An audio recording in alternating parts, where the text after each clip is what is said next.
აზრი.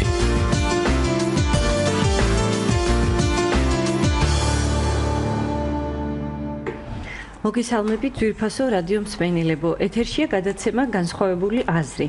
წარმოგიდგენთ ჩვენს ტელეფონის ნომრებს, რომლებზეც შეგიძლიათ რომ დაგვიკავშირდეთ გადაცემის მსვლელობისას 240 92 92 240 91 92. დღევანდელი ჩვენი გადაცემის თემა გახლავთ ინდივიდუალური შეფასების ანგარიშების წარმოება არასრულწლოვნების მიმართ სასჯელის დანიშვნისას. ანუ დღეს ჩვენ შევეხებით ისეთ მნიშვნელოვან თემას, რომელიც გახლავთ სისხლის სისტემაში ბავშვების მიმართ სასჯელის დანიშვნის საკითხები და ის თუ როგორ უნდა მოხდეს მოსამართლეების ინფორმირებულობის გაზრდა ამ მიმართულებით. წარმოგიდგენ ჩვენ სტუმრებს, რომელთა მონაწილეობითაც წარიმართება დღევანდელი გადაცემა. ესენი გახლავთ ანტონ ქელბაქიანი, რომელიც წარმოადგენს ორგანიზაციას ინიციატივა მოწყვლადი რეაბილიტაციის ინიციატივა მოწყვლადი ჯგუფების ინიციატივა მოწყვლადი ჯგუფების რეაბილიტაციისათვის, ასევე მეორე წარმომადგენელი იმავე ორგანიზაციიდან მარიკა ნათაძე. წარმოგიდგენთ ასევე ირენა გაბუნიას, რომელიც წარმოადგენს ორგანიზაციას, საერთაშორისო ორგანიზაციას ციხის საერთაშორისო რეფორმა. და წარმოგიდგენთ ასევე ჩემს თავს, მე გახლავართ სირაჭანტურია, ორგანიზაცია ციხის საერთაშორისო რეფორმის რეგიონული დირექტორი სამხრეთ კავკასიაში. ჩვენ ვისაუბრებთ როგორც მოგახსენეთ ამ თემაზე და ჩვენი დღევანდელი დისკუსია დაეფუძნება იმ კვლევას, რომელიც და კვლევის ესე ვთქვათ შედეგებს, რომელიც ჩაატარა ამ ორმა ორგანიზაციამ. სწორედ ჩვენი სტუმრები მონაწილეობდნენ ამ კვლევაში, როგორც ანტონი, ასევე მარიკა იყვნენ ექსპერტები და კიდევ ერთი მკვლევარი იყო ჩართული ამავე ორგანიზაციიდან ნატო ცაგარელი. მოგესალმებით ძვირფასო სტუმრებო და კარგი იქნება თუ შესავლის სახით ირენა ისაუბრებს პროექტზე, რომლის ფარგლებში ჩატარდა ეს კვლევა, რატომ იყო მნიშვნელოვანი ამ პროექტის განხორციელება და რა შედეგები მივიღეთ დღეის მდგომარეობით. მოგესალმებით, დიდი მადლობა სიტყვისთვის, გადმოცემისთვის. წარმოგიდგენთ მოკლედ ამ კვლევის და პროექტის შესახებ ინფორმაციას. მოგეხსენებათ 2016 წლის 1 იანვარს ამოქმედა არასრულწლოვანთა მართლმსაჯულების კოდექსი, რომელმაც მთელი რიგი ინოვაციები შემოიტანა მართლმსაჯულების სისტემაში, იმისთვის რომ არასრულწლოვანთა საუკეთესო ინტერესი იქნეს გათვალისწინებული და ბავშვებზე მოერგოს მართლმსაჯულების სისტემა, გარკვეული სპეციალიზაციის კუთხით და ასევე ცვლილებების დაგეგმის კუთხით და ერთ-ერთი ესეთ საკანონმდებლო ცვლილებას წარმოადგენს სწორედ ინდივიდუალური შეფასების წარმოება სისხლის სამართლის სისტემაში, არასრულწლოვანთა მართლმსაჯულების სისტემაში.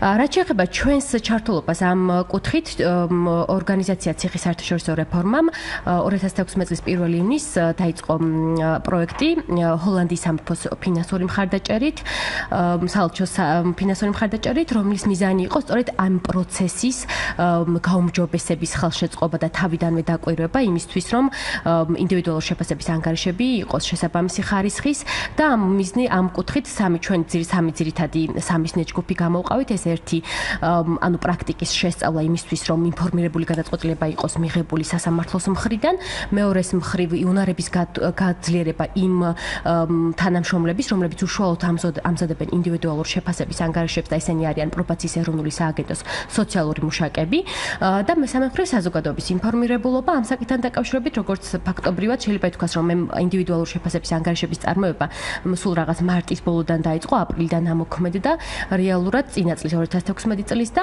ჩვენ ახლა შევეცდებით თქვენ დაგანახოთ 2016 წლის აპრილიდან დღემდე მოყოლებული მნიშვნელოვანი საკითხები, გამოწვევები და ასე პოზიტიური საკითხებიც, რომელიც დაგვანახა ამ კვლევამ და ამ პროექტის მუშაობისას. დიდი მადლობა ირენა. მე აქვე განმარტავ ჩვენი რადიო მსმენელებისათვის, რომ ორგანიზაციები ინიციატივა მოწყვლადი ჯგუფების რეაბილიტაციისათვის და ორგანიზაცია ციხის საერთაშორისო რეფორმა უკვე რამდენიმე წელია მუშაობენ ამ საკითხზე, ხო? ანუ ვიდრე არასრულწლოვანთა მართლმსაჯულების კოდექსი, ესე ვთქვათ, საბოლოო სახით ამოქმედდებოდა, მანამდეც თქვენ გარკვეული რეკომენდაციები გაუწიეთ შესაბამის უწყებებს. და კარგი იქნება თუ ვისაუბრებთ გარკვეულ, ესე ვთქვათ, წინა სამუშაოებზე, რომელიც ჩატარდა, ანუ რა სახის ესე თქვა დოკუმენტები მომზადდა ამ წინა პროექტის ფარგლებში. კი ბატონო, მაყურებელს გავაცნობ ზოგადად პროცესი რომ უფრო კარგად წარმოიდგინოს. ჩვენ ჯერ კიდევ 2 წლის წინ გაეროს ბავშვთა ფონდის მხარდაჭერით დავიწყეთ შევიმუშავეთ კონცეფცია, ანუ სწორად ამის ინსტრუმენტი, ასევე გაიდლაინი ინსტრუმენტის და დავატრეინინგეთ სოციალური მუშაკებით ამ საკითხებთან დაკავშირებით, რომელმაც საფუძველი ჩაუყარა ამ სისტემის შექმნას არასრულწლოვანთა მართლმსაჯულების კოდექსის ამოქმედების შემდეგ. ქონდა დისკუსიები როგორც სხვადასხვა სამთავრობო უწყობების წარმომადგენლებთან, ხელისუფლების სამივე შტოსთან შეიძლება ითქვას ამ საკითხებთან დაკავშირებით და სწორედ ლოგიკური გაგრძელება პოვა შემდეგ ამ პროექტმა, რომლის ფარგლებშიც უკვე ეს კვლევაც დაიდო და მე მინდა აღვნიშნო და მადლობა გადაუხადო პრობაციის ეროვნულ სააგენტოს, რადგან მათი ხელშეწყობის გარეშე რეალურად ეს კვლევა ჩატარდებოდა და მათ მოგცეს შესაძლებლობა და სულ მიმღებლობით არიან რომ გარკვეული გამოწვევები ჯერ კიდევ არსებობს ამ კუთხით და სწორედ ეს გამოწვევები გამოკვეთა აშკარად ამ აღნიშნულმა კვლევამ და ჩვენ ვაპირებთ რომ ანუ მივადევნოთ თვალი შემდგომ ამ რეფორმის დასრულებას, წარმატებით დასრულებას. დიდი მადლობა. ირენა, ახლა მინდა ვთხოვო ტატოს რომ ჩვენი მსმენელებისათვის უფრო გასაგებად აგვიხსნას, ანუ რა სისტემასთან გვაქვს საქმე, საერთოდ რა ინსტიტუტთან, ვინაიდან ეს პრაქტიკაში ადრე არ არსებობდა, ხო? ანუ ინდივიდუალური შეფასების ანგარიშები უშუალოდ სასჯელის დანიშვნასთან მიმართებაში, ანუ რაც შეეხება ბავშვების საქმეებს, შემოიღო ამ ახალმა არასრულწლოვანთა კოდექსმა, ანუ რა მნიშვნელობა ენიჭება ზოგადად ინდივიდუალური შეფასების ანგარიშს, აი რატომ არის მნიშვნელოვანი ამ დოკუმენტის მომზადება, ვინ ამზადებს, ანუ ვინ არის ჩართული მის მომზადებაში და შემდეგ უკვე დეტალურად გადავალთ ამ ანგარიშის სპეციფიკაზე. მადლობა ცირა, მივესალმები მსმენელებს. ნამდვილად უფრო დეტალურად გავმართოთ თვითონ რას ნიშნავს ეს ანგარიშები, რა სარგებლობა მოაქვს ზოგადად. თავის დროზე, ეს ანგარიშების ასახვის ძირითადი мотиваცია კოდექსში თვითონ რომ მომზადებული არის ის საერთაშორისო გამოცდილება პრაქტიკა რომ ზოგადად როცა მიდის სასამართლო პროცესი, არსებობს დაცვის ხარე, ბრალდების ხარე, მაგრამ ხშირად მოსამართლეს ვერ მიეწოდება ამომწურავი ინფორმაცია ბავშვის შესახებ, მისი ძლიერი მხარების, სუსტი მხარების შესახებ, ზოგადად იმ რისკების ფაქტორების შესახებ და ასე შემდეგ. ამიტომ არსებობს სხვადასხვა ქვეყნებში სხვადასხვა ფორმით და ჩვენთან ეს მიება ასე ვთქვათ პრობაციის სააგენტოს ეს ვალდებულება ასე ტიპის ანგარიშები მომზადებინა რომ მომზადეს ბავშვის შესახებ ბიოფსიქოსოციალური ტიპის ინფორმაცია, სადაც აისახება რეკომენდაციები ბავშვის ძლიერი მხარეების, სუსტი მხარეების დამცავი და რისკ ფაქტორების შესახებ, რომელიც ეხმარება თვითონ მოსამართლეს სწორად განსაზღვროს სასჯელის ზომა და სახე. ანუ მოსამართლეს ეხმარება უფრო ინფორმირებული გადაწყვეტილების. მოსამართლე ამით არის უფრო ინფორმირებული, ეს არ წარმოადგენს არც მტკიცებულებას, ეს ანგარიში არ მზადდება იმისთვის, რომ ავინმეს ბრალეულობა დაადასტუროს ან ასე შემდეგ, ეს უბრალოდ დამატებითი ალტერნატიული სახის, ანუ ნეიტრალური სახის ინფორმაცია მიეწოდება, რომ მოსამართლე უფრო მეტად იყოს ინფორმირებული ბავშვის განვითარების ეტაპების იმ სხვადასხვა რისკ ფაქტორების შესახებ, რომ სწორად შეურჩიოს სასჯელის ზომა და სახე, რომელიც საერთო ჯამში, რომლის მიზანიც არის შემდგომში ისე წარიმართოს სასჯელის აღსრულება, რომ შემდგომი განმეორებდანაშაულის პრევენციას მოხდეს და ეფექტიან ინტეგრაცია საზოგადოებაში. ანუ შეიძლება თუ რა დავასკვნათ, რომ ეს ანგარიში საფუძველს უყრის იმ პრაქტიკას, რომ აი ბავშვის ინტერესები, მისი საჭიროებები უკეთ იყოს ალბათ აღქმული, ხო?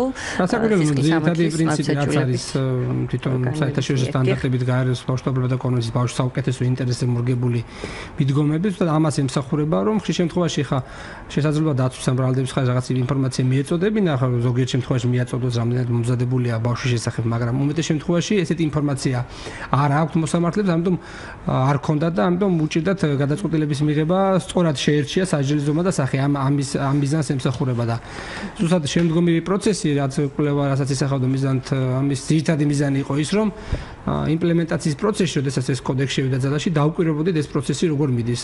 ირენა, თქვენც აღნიშნეთ, რომ საწყის ეტაპზე ვიყავით ჩვენ ჩართული, რომ ინსტრუმენტები შეგომუშავებინა, კონცეფცია, თუმცა პრაქტიკაში როგორ მიდის, ამას ძალიან დიდი დაკვირვება ჭირდება, შეფასება უნდა, ანალიზი, რომ საწყის ეტაპიდანვე მოხდეს იმ ხარვეზების იდენტიფიცირება, რაც შეიძლება პროცესს მოძლებდეს და ეგ საკმაოდ ბუნებრივია, როდესაც ახალი მიდგომები ინერგება, რომ შემდგომში იყო დაკორექტირდეს და სწორი მმართველები წავიდეს და ზუსტად ამ მიზნით იყო ეს კვლევა ჩატარებული და აქ ამ კვლევას კვლევამ გამოავლინა სხვადასხვა ტიპის ხარვეზები, სხვადასხვა ტიპის გამოწვევები, რომელთა მიმართებაში გარკვეული ნაბიჯები უნდა გადაიდგეს. კი ბატონო, და როგორც აღნიშნეთ, თვითონ ამ პრაქტიკის ამოქმედებიდან უკვე 1 წელიწადზე მეტია გასული და ეს უკვე საკმარისი დროა იმისათვის, რომ გარკვეულწილად შეფასდეს პრაქტიკა და გამოვლინდეს, თქვათ, ის ხარვეზები, რაც საჭიროებს გამოსწორებას, თქვათ, აღინიშნოს ის პროგრესი, რომელიც არის ამ მიმართულებით და აგრეთვე გარკვეული რეკომენდაციები, რომელიც თქვენ შეიმუშავეთ კვლევის შედეგად, გაითვალისწინოს შესაბამისმა უწყებებმა.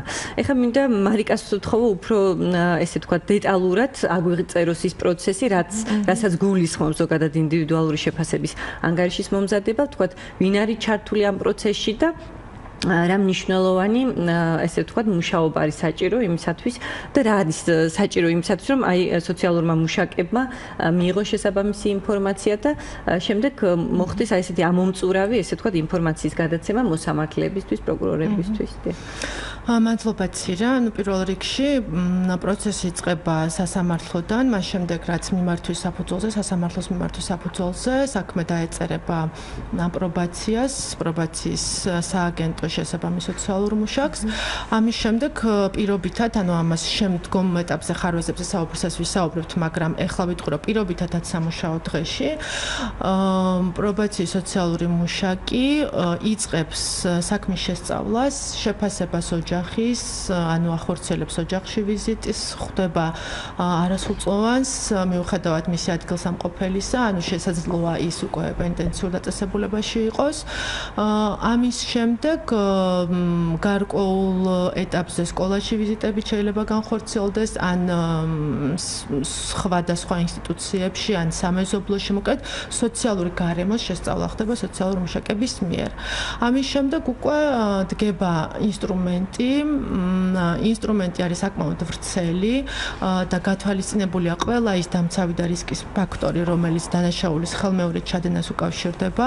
ჩვენ ვიცით, რომ დანაშაულთან დაკავშირებით ის თუ თქვათ სკოლაში რამდენად ხშირია გაცდენები, რამდენად მშობლის მხრიდან არის თქვათ უგულებელყოფის თუ პირიქით ზრუნვის თქვათ დეფიციტი. ანუ ეს ყველა ფაქტორი გავლენას ახდენს დანაშაულის ხელმეორედ ჩადენაზე.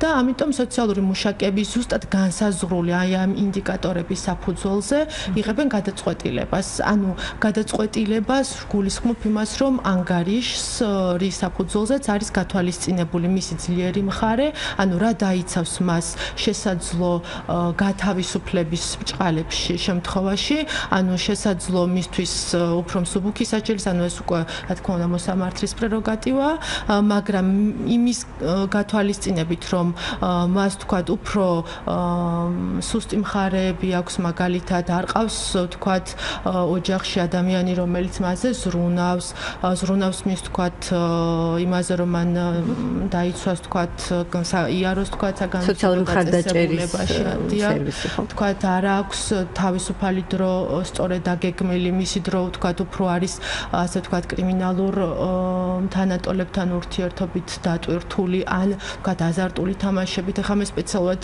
ვსაუბრობ ყველასთვის გასაგებენაზე, რომ ყველა ის ფაქტორი აღნიშნო, რასაც თქვათ სოციალური მუშაკები თავის შეფასების დროს აქცევენ ყურადღებას. ასევე ვთქვათ მნიშვნელოვანია საგამართლო დაწესებულების ვთქვათ რეკომენდაცია, მათი ხედვა ვთქვათ როგორ იქცევა ვთქვათ მოზარდი, რამდენად მას აქვს мотиваცია ცვლილებისთვის, ვთქვათ არის მისთვის პრეროგატივა ის რომ ვთქვათ გააგრძელოს სწავლა, თუ ვთქვათ პრობლემები არის სხვა მიმართულებით, სოციალურ მუშაკები აი ამ პრობლემებს ითვალისწინებენ უკვე რეკომენდაციის საფუძველზე, რომ სწორი ინტერვენცია იყოს გათვალისწინებული. ეს ყველაფერი დეტალურად იწერება ანგარიშურად, მოსამართლეები აღნიშნავენ კიდევაც, რომ ეს ანგარიში საკმაოდ დატვირთულია ინფორმაციით, თუმცა ამას ასევე მეორე ისიც აქვს მხარე, რასაც ალბათ ხარვეზების დროს ვისაუბრებთ, მაგრამ ანგარიში საკმაოდ ინფორმაციულია და საკმაოდ დიდ დროს და ასე ვთქვათ ჯაფას მოითხოვს სოციალური მუშაკების მხრიდან, რომ ეს ანალიზი და შემდეგ რეკომენდაციების გადმოცემა, ხო? დიდი მადლობა მარიკა. ეხლა ვიდრე ჩვენ გადავიდოდეთ თვითონ კვლევის დეტალურ მიგნებებზე, თუ შეიძლება რომ ზოგადად შეაფასოთ, ანუ რა შედეგი გამოიღო ამ ერთი წლის განმავლობაში აღნიშნული ახალი, ესე ვთქვათ, ინსტიტუტის დანერგვამ შეიცვალა თუ არა მიდგომები არასრულწლოვანთა მიმართებაში, იმიტომ რომ მე როგორც ვიცი თქვენ კვლევის დროს გამოიკითხეთ და ინტერვიუ ჩაუტარეთ არაერთ მოსამართლეს, ჩაატარეთ ასევე სოციალურ მუშაკებთან გასაუბრებები და თვითონ ისინი, ანუ ამ პროცესის მონაწილეები როგორ აფასებენ, რა ტენდენციები გამოიკვეთა, როგორია ბავშვებთან დამოკიდებულება, შეიცვალა თუ არა რამე. იმიტომ რომ ჩვენ გვახსოვს რამდენიმე წლის წინ არასრულწლოვნების ბავშვების სისხლის სამართლის სისტემაში ბავშვების მიმართ საკმაოდ მკაცრი დამოკიდებულება იყო და ესე ვთქვათ განსჯის საგანი იყო, საზოგადოებრივი განსჯის საგანი ის თუ რა დანაშაული ჩაიდინა ბავშვმა და როგორი უნდა იყოს მის მიმართ მიდგომები და აი ეს ესეთი ინდივიდუალური მიდგომები ცვლის თუ არა რამეს ამ დამოკიდებულებაში. გთხოვთ ტატო, ირენა, შენს. მადლობა, ეხა ერთმნიშვნელოვნად უნდა ითქვას, რომ სისხლის სამართლის პოლიტიკა ამ მიმართულებით რადიკალურად შეიცვალა. რომ კონტრასტი შეიძლება მარტივად ვთქვათ, რომ ეხა ამჟამად ეხა მაგალითად მარტო რომ ვიღოთ პატიმრობის დაწესებულებაში, სადაც ჩავდებული არასრულწლოვანები არის 15 მოზარდია, როდესაც მაგალითად 2007 წელს 235 იყო. ეს აი მარტო ეს ციფრი მეტყველებს იმაზე, პოლიტიკა რა თვალსაზრისით შეიცვალა. გარდა ამისა, იქ განრდების მექანიზმი, სხვა ტიპის ზოგადად ლიბერალური მიდგომა, კოდექსმა ერთგვარი მუხტი მისცა და თვითონ ეხა მოსამართლეებიც ერთმნიშვნელოვნად აღნიშნავენ, რომ რა თქმა უნდა, ანგარიშებსაც ძალიან დიდი მნიშვნელობას აინჭებენ და ყოველ შემთხვევაში პირველ რიგში ყოველთვის ფიქრობენ, რომ პატიმრობის ალტერნატიული ვარიანტები მოძებნონ და გამოიყენონ, ეს იქნება დაუშვათ პირველ ეტაპზე განრიდება, შემდგომში არასაპატიმრო სასჯელის გამოყენება და ასე შემდეგ.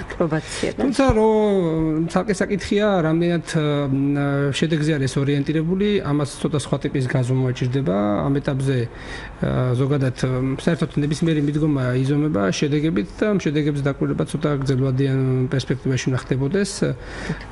მაგას სულ მინიმუმ არის სხვა ტიპის მიდგომები, რომ როცა გარკვეული ჩარევები ხდება სასჯელს მოიხდით ბავშვი და ახალი მიდგომები შემდგომ რაღაც მინიმუმ 2 წელი მაინც უნდა ხდებოდეს დაკვირვება, განმეორებით ჩაიდინა თუ რა დანაშაული და აქედან გამომდინარე შესაძლებელია მე პროგრამის ეფექტურობაზე უნდა ვიმსჯელოთ.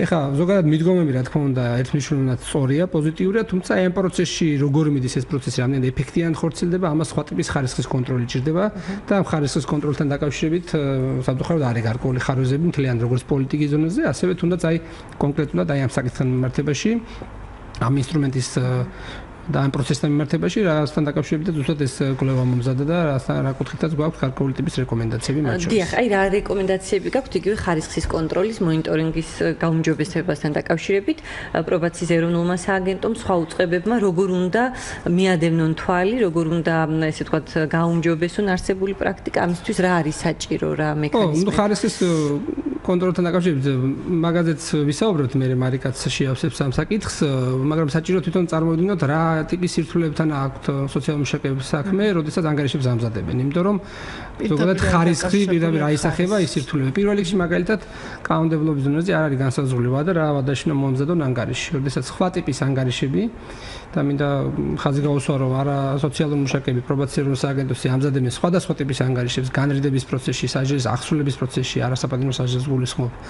ასევე არის სერვისის მიმწოდებლები და ანუ ეს საკმაოდ დიდი შრომატევადია და როდესაც ეხა ეს ახალი ფუნქცია დაემატათ, საერთოდ შტატებიც კი არ დაემატათ და ეხა მაგალითი სახით სამეგრელოში ზუგდიდში სულ ერთ სოციალურ მუშაკია და წარმოებაში 84 საქმე აქვს ჯამში რა ვიღოთ, სხვადასხვა ტიპის, რაც პირდაპირ აი შეუძლებელია ამ დროს მაღალი ხარისხი დაიცვა, იმიტომ რომ ეს ადამიანები არიან იმაზე ორიენტირებული, რაღაცა მოასწრონ, რაღაცა დროში ჩაეტიონ და ხარისხზე იმ ყურადღებას ბუნებრივად ვერ მიაქცევენ. ამიტომ ხარისხი მხოლოდ ხარისხი თუ არ არის ანგარიშების, მხოლოდ პირდაპირ მათი ბრალიც არ არის, ეს უსისტემობის ბრალია. პირველ რიგში ვადა არ არის განსაზღვრული და იყო შემთხვევები 2-3 დღეს ითხოვდნენ მოსამართლეები ანგარიშის მოსამზადებლად და ზოგ შემთხვევაში ვერ ბუნებრივია შეუძლებელია ხარისხიანი ანგარიში ამ დროს მომზადდეს, თუმცა ზოგადად პრაქტიკა მაინც ჩამოყალიბდა რომ რაღაც 10 დღიანი ვადა არის, მაგრამ აუცილებელია საკანონმდებლო დონეზე გაიწეროს, თუმცა არანაკლებ მნიშვნელოვანია სოციალური მუშაკების მნიშვნელოვანი ზრდა მოხდეს. სხვა შემთხვევაში უბრალოდ რაოდენობის გაზრდას გულისხმობს. ხო, რაოდენობა გაიზარდოს, იმიტომ რომ ხა ერთიანი სოციალური მუშაკი ხო ალბათ რო გახდეს სულ მინიმუმ, ხა ვინმე გაართოს თაქვით, იმავე მოვალეობებს, ხო? და ზოგადად შეუძლებელია, ეხა წარმოებაში ვგაქ 84 საქმე, ეხა ხარისხზე იფიქრო იმიტომ რომ კვლევა მისის გამოაჩინოს შინაარსი და ხარისხი ისეთი პრობლემები გამოიკვეთა, რომ ხშირად აი copy-paste-ით იყო დოკუმენტი რაღაც ინფორმაცია გადატანა, უბრალოდ შეიძლება ვერ ასწრებს ადამიანი რაღაცა ტიპის ანგარიშის მოსწრება ვერ აქვს. ანუ სათანადო დამუშავება სჭირდება შესაბამისი დრო. იმიტომ რომ ამ ანგარიშებზე ხა ყველაზე მთავარიც არის ადამიანის ბედია დამოკიდებული და ხა აი ესეთი გადატვირთვა ადამიანებს და გადაწვა ძალიან სერიოზულ პრობლემებს იწვევს. თუმცა ის ზოგადად სუპერვიზიის სისტემასთან დაკავშირებით რა ტიპის ხარვეზებია, მე მგონი მარიკა უფრო რა სისტემა უნდა არსებობდეს, უფრო მარიკა უფრო დეტალებში ისაუბრებს. აბა მარიკა გისმენთ? ჯერ პირველ რიგში რას გულისხმობს ეს სუპერვიზიის სისტემა, რომ განმარტოთ ჩვენი მსმენელებისათვის? ანუ როგორც ტატომ აღნიშნა, სოციალური მუშაკები ძალიან მცირე რაოდენობით არიან, ამიტომ სპეციალურად გამოყოფილი შტატი იმისთვის, რომ თქვათ პრობაციის შიგნით თქვათ კონკრეტული ადამიანები, ვინც ამას მიადევნებენ თვალყურს, არიან უფრო სოციალური მუშაკები, ვისაც უფრო მეტი გამოცდილება აქვთ ამ მიმართულებით მუშაობის. თვითონაც აღნიშნავენ სხვათა შორის ჩვენთან ასე თქვათ კომუნიკაციის პროცესში გამოხატეს სურვილი, რომ ჩვენი მხარდაჭერის პროცესში გაიარონეს სუპერვიზიის თქვათ უფრო მეტი უნარებით აღიჭურვონ და ამიტომ აი ესეთი ზუსტი გაიდლაინი სუპერვიზიის ამ ეტაპზე არ არის, რაც არის ჩვენ რეკომენდაცია. ანუ გარკვეული ზედამხედველობა უნდა ხორციელდებოდეს, ხო? ანუ რა თქმა უნდა არიან გამოყოფილი ადამიანები, ვინც ყველა საქმეს გადის, შემდეგ ეს ეგზავნება ხელმძღვანელს, ისიც ხელმეორედ გადის და საკმაოდ ხანგრძლივი პროცესია თვითონ ეს სუპერვიზიაც, მაგრამ ჩვენი რეკომენდაციით არის საჭიროა, რომ შეიქმნას ინტერვიზის მექანიზმი, რაც გულისხმობს თვითონ ამ სპეციალისტებს შორის ერთმანეთისთვის სუპერვიზიის შესაძლებლობას, ანუ ერთმანეთისთვის кейსების გაზიარების, აი ამ შემთხვევების მართვის პრობლემების ერთი სტილის პრობლემებზე ვთქვათ რამ გამოკვეთა ეს საჭიროება, რადგან მოგეხსენებათ, რომ თვითონ ხელმძღვანელობა არის თბილისში და თვითონ პრობაციის ბიუროები მთელი საქართველოს მასშტაბით არის, ჩვენ რამოდენიმე ბიუროს სტუმრთა ადგილზე გვქონდა იქ სამუშაო შეხვედრები, ფოკუს-ჯგუფები, ინტერვიუები და ნამდვილად არის საჭირო უფრო მეტად იყოს სისტემატიზირებული ეს პროცესი და აწყობილი, რადგან იყოს ერთი ხაზი ამ სუპერვიზიის ერთგვაროვანი მიდგომები და შემდგომ ეტაპზე იმედია თქვენ ორგანიზაციას ექნება იმის შესაძლებლობა, რომ თქვათ აი ამ ნაწილში შეუსოთ ეს დანაკლისი პრობაციის ეროვნულ ბიუროს. კი ბატონო, ირენა დიახ, ამ საკითხში, იმიტომ რომ ეს არის ერთ-ერთი უმნიშვნელოვანესი საკითხი ხარისხის კონტროლის თვალსაზრისით, რომ უნდა გაძლიერდნენ თქვათ ის კადრები, რომლებიც სუპერვიზიას ატარებენ, გარკვეული ახალი თქვათ უნარების აღჭურვით.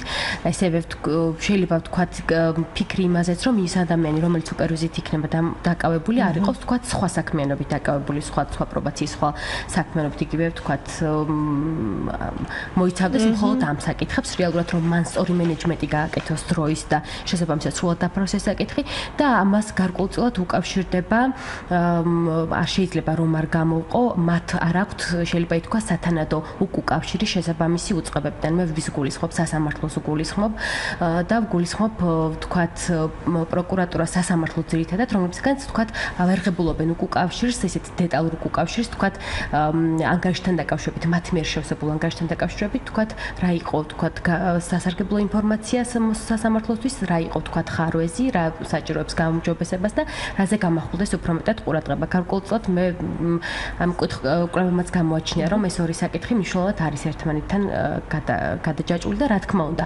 კადრების გაძლიერება არა მარტო სუპერვიზიაში ჩართულ სოციალურ მუშაკებს ეხებათ, ეს არამედ ზოგადად სოციალურ მუშაკებს დამატება კადრების და რა თქმა უნდა, პროცესში ფსიქოლოგის ჩართვა, რომელიც არის უმნიშვნელოვანესი იმისთვის, რომ ანგარიში იყოს სრულყოფილი და ამაზე ალბათ მარიკა უფრო ისაუბრებს დეტალურად, რატომ გამოიკვეთა. ეს არის ერთ-ერთი მნიშვნელოვანი რეკომენდაცია. დიახ, ანუ როცა საკადრო საკითხს ვეხებით, არა მხოლოდ რაოდენობა არის პრობლემა, არამედ სპეციალისტების ჩართულობაც, ხო? მარიკა, რას გვეტყვი ფსიქოლოგის ჩართულობაზე? ანუ იმ შემთხვევაში თუ სოციალური მუშაკების რაოდენობა რაღაცნაირად მაინც აუდის აი ამ ძალიან დიდი მასშტაბის სამუშაოს, ფსიქოლოგები მხოლოდ ერთი ყავთ, ანუ პრობაციას რომელზედაც არის როგორც არასრულწლოვანთა საქმეების შესწავლა, ასევე სრულწლოვანთა შეფასება და ასევე ჩარევა. ეს იმ შემთხვევაში თუ მაღალი რისკის შემთხვევები გვაქვს, არიან არასრულწლოვანები, რომელთანაც რისკი ძალიან დაბალია და ამ პროცესში მათ კანონმდებლობით მაინც არ აქვთ გაწერილი, რომ ისინი უნდა იყვნენ ჩართული ინდივიდუალური შეფასების ანგარიშის შესრულების ეტაპზე. ამიტომ ჩვენს სამუშაოს, ასე ვთქვათ, გარკვეული სირთულე ექნებოდა იმ ეტაპზე, როდესაც სოციალურ მუშაკებს განსაკუთრებით მძიმე დანაშაულის დროს ან განსაკუთრებით რთულ გარემოებებში, როგორც იყო ვთქვათ, ძალადობრივი დანაშაული, ვთქვათ, მკვლელობა, სექსუალური ხასიათის დანაშაული, აი ამ შემთხვევებში მათ სჭირდებოდათ, ასე ვთქვათ, მხარდაჭერა და მხოლოდ საკუთარი თანამშრომლების კეთილნებაზე იყვნენ, ასე ვთქვათ, მინდობილები, რომლებიც, ასე ვთქვათ, ყოველგვარი ვალდებულების გარეშე უწევდნენ იქ შემთხვევებში აი ამ მხარდაჭერას. ანუ შეიძლება ითქვას, რომ ოფიციალურად ფსიქოლოგები არ არიან ჩართული ამ პროცესებში.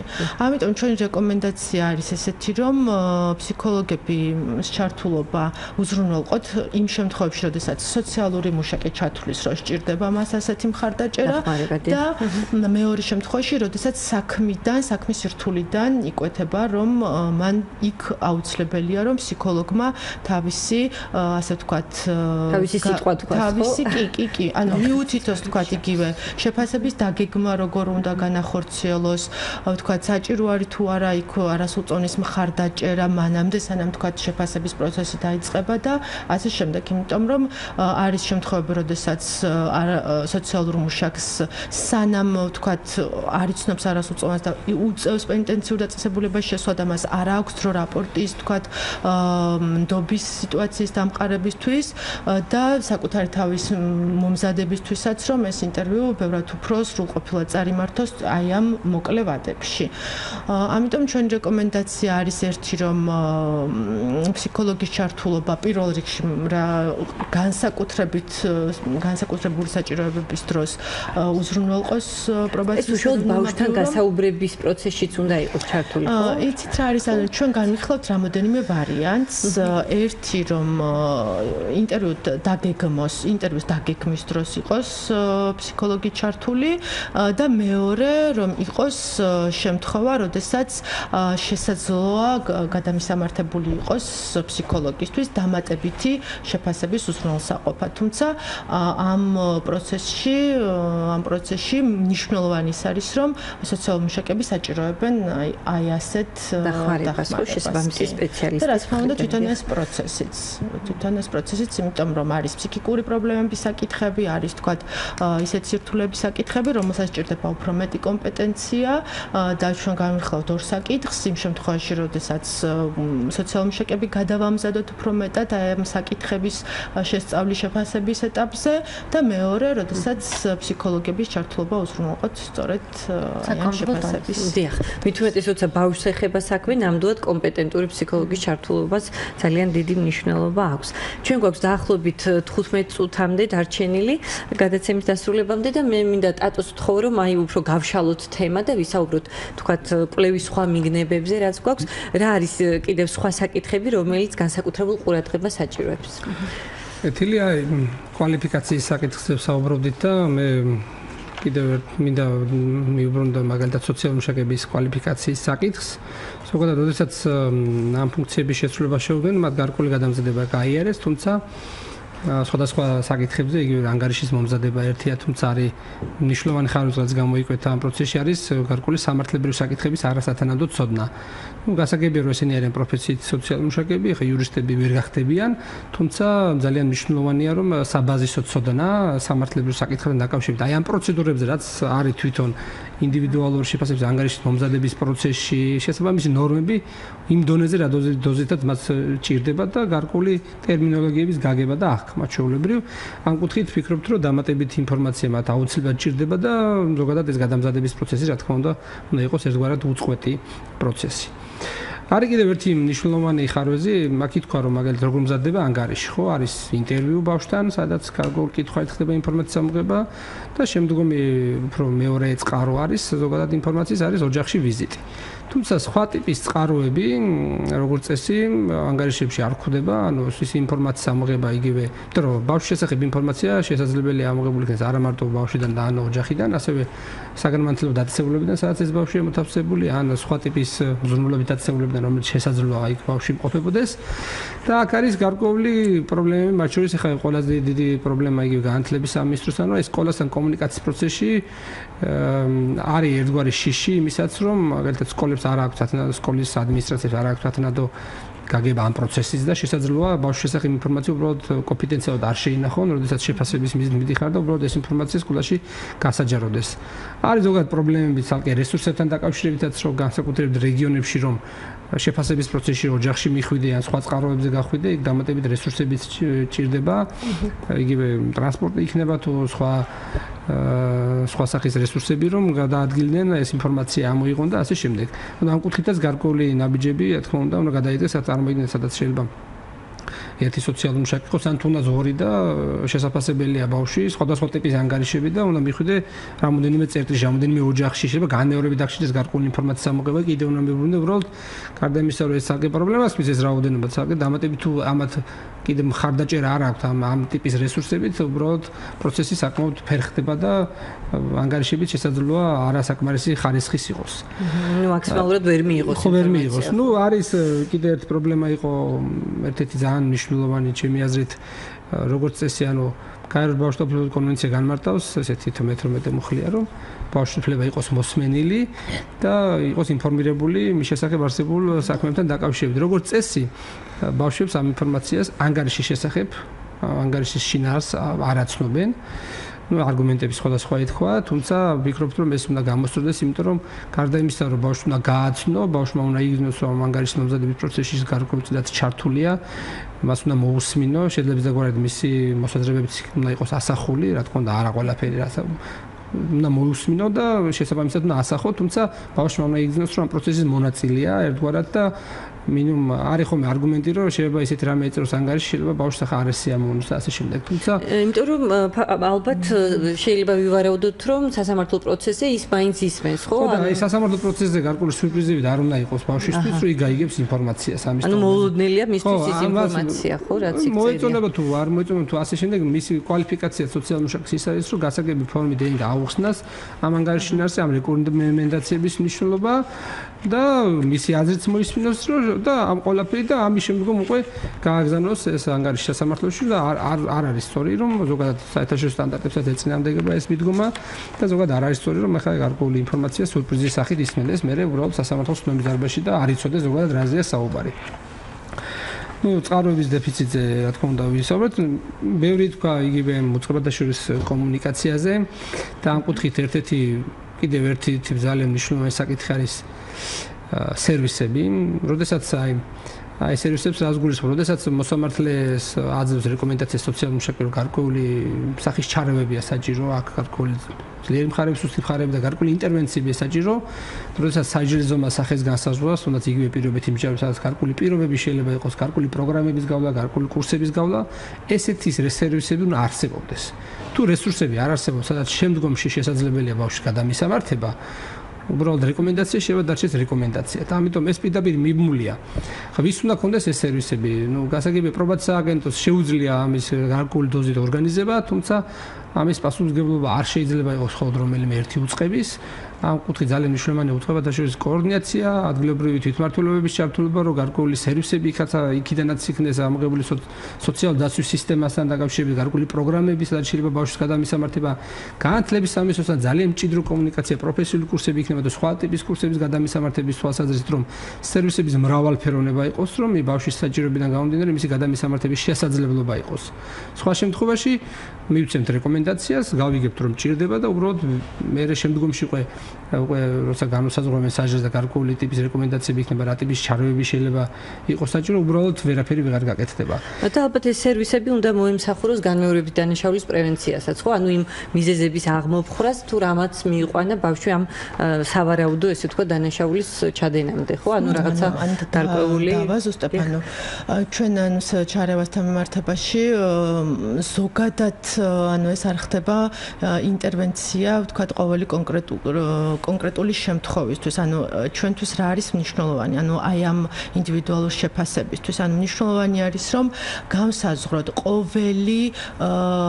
ყოველი შეფასება, ანუ იქნება რისკთან მიმართებაში იყოს ჩარევა, ასე ვთქვათ, განსაზღვრული. მაგალითად, დაბალი რისკის შემთხვევაში იყოს ჩარევა, რომელიც მხოლოდ დაბალი რისკს შეამცირებს.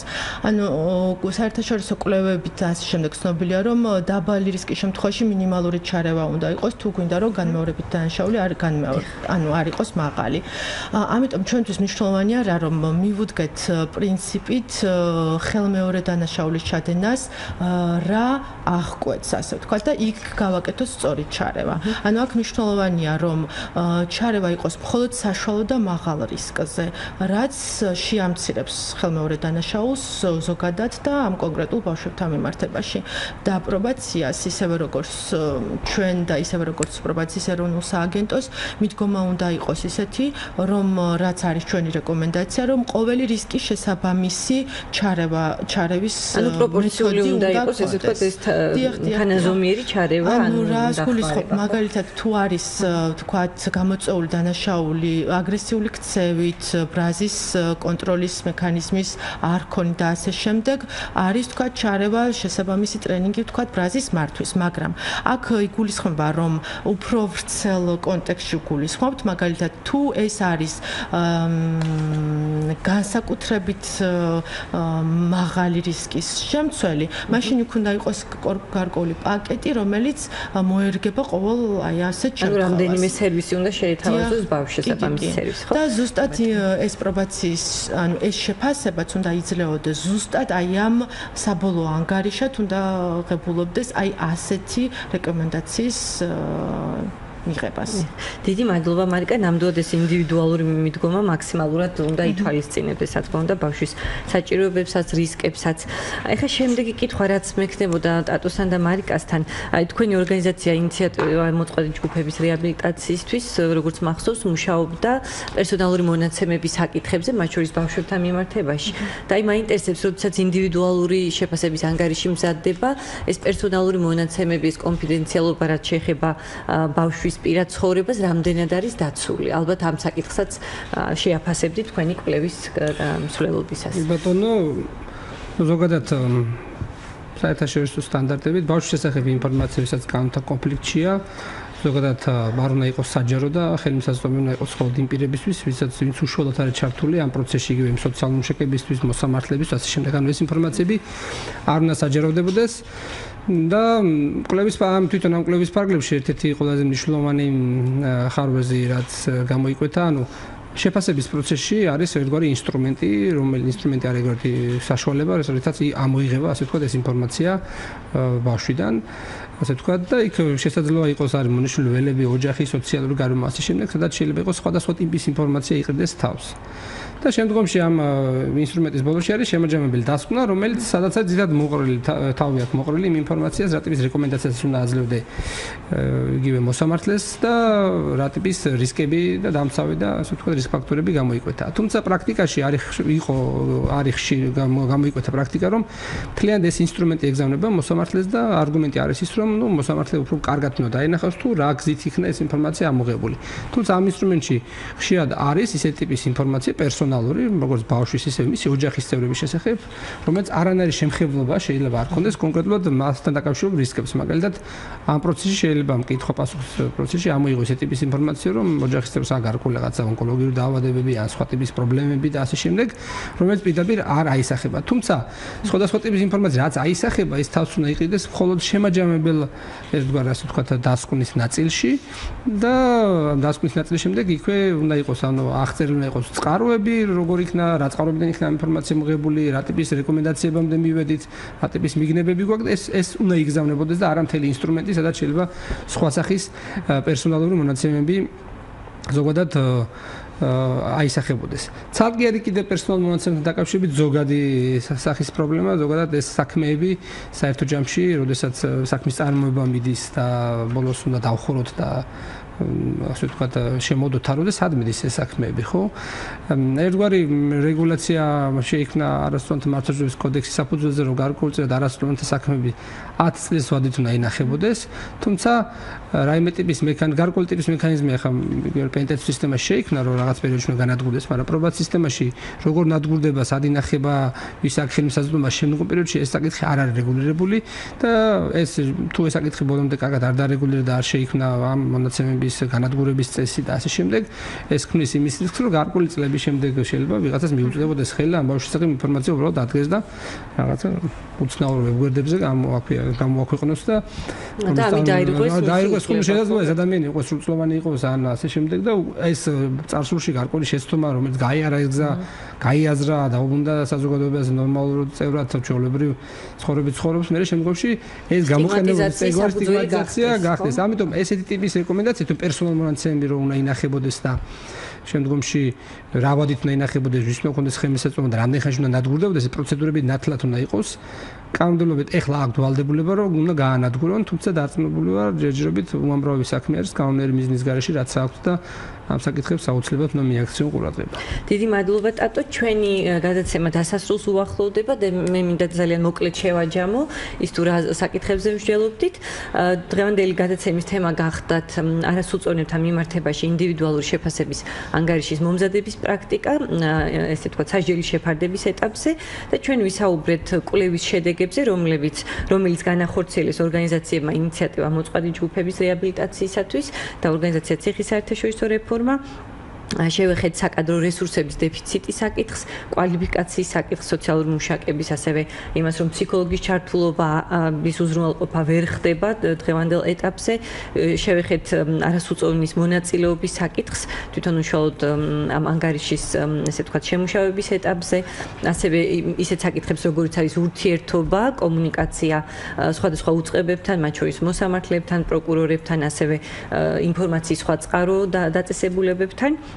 და შეიძლება ესე ვთქვათ დავასკვნათ რომ მიუხედავად იმისა რომ პრაქტიკა საკმაოდ პოზიტიური ვითარებით ესე ვთქვათ პოზიტიური მიმართულებით ვითარდება და მას აქვს ძალიან ბევრი დადებითი შედეგი შეიძლება ითქვას რომ გარკვეული ხარვეზების ჯერ კიდევ არსებობს და სწორედ კვლევის ანგარიშზე დაყრდნობით არსებობს გარკვეული მთელი რიგი რეკომენდაციებისა რომელიც შესაბამისმა უწყებებმა უნდა გაითვალისწინონ როგორც ჩემთვის არის ცნობილი, აღნიშნული კვლევის ანგარიშის პრეზენტაცია ნაწილის იგეგმება ხვალ უკვე უწყებად შორის საბჭოს სამუშაო ჯგუფების შეხვედრაზე და ალბათ ესე ვთქვათ ნაყოფიერი დისკუსია წარიმართება იმის თაობაზე თუ როგორ უნდა დაიძლიოს არსებული ხარვეზები. მე ძალიან დიდი მადლობა მინდა მოგახსენოთ გადაცემაში მონაწილეობისათვის. ჩვენს რადიო მსმენელებს შევახსენებთ, რომ დღევანდელი გადაცემის სტუმრები გახდათ ანტონ ქელბაქიანი, მარიკა ნათაძე და ირენა გაბუნია. ისინი მუშაობდნენ ამ კვლევის ანგარიშის მომზადებაზე და იყვნენ ჩართულები ძალიან აქტიურად თვითონ აღნიშნული ინდივიდუალური შეფასების ანგარიშის ესე ვთქვათ შეფასების პრაქტიკაში. ძალიან დიდი მადლობა ჩვენს რადიო მსმენელებს ყურადღებისათვის. კარგად ბრძანდებოდეთ.